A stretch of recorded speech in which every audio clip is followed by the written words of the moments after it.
The 41st gift, the way to alchemize the shadow and raise the vibration, anticipation, embodiment. Fantasy can be used as a fuel when you correctly understand it.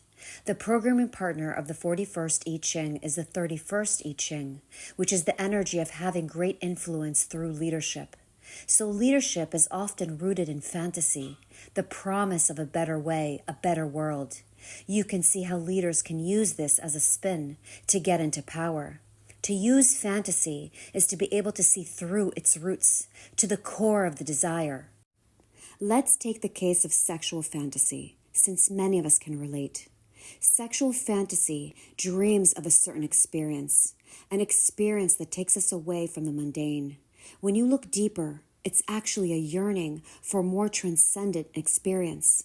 At its core, it's a wish to escape your current suffering and to stimulate an orgasmic feeling.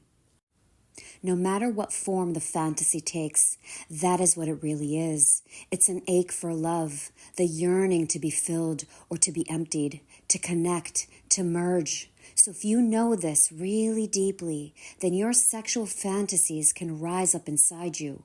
It doesn't have to be fixed in your lower centers. It can fertilize higher centers inside you.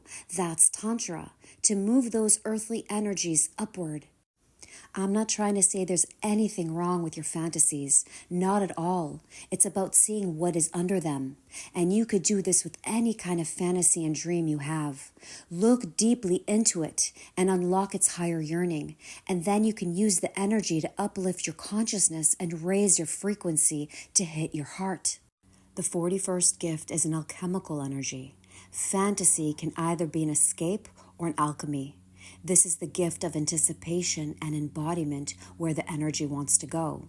And that also means in others, to see where their fantasy and dreams are heading. When you find the root of yours, then you can see it in others, which means you can help them move beyond their suffering. The 41st I Ching is the start codon in our DNA, the beginning process of life itself. A good contemplation question for the 41st gift is, what is your story? What is at the core of your desires? What is your place within the fabric of destiny, this human evolution? Stories last the test of time. The tale is what endures time.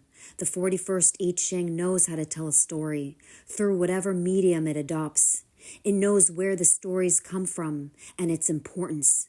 A story bypasses the logical brain and goes right to the core.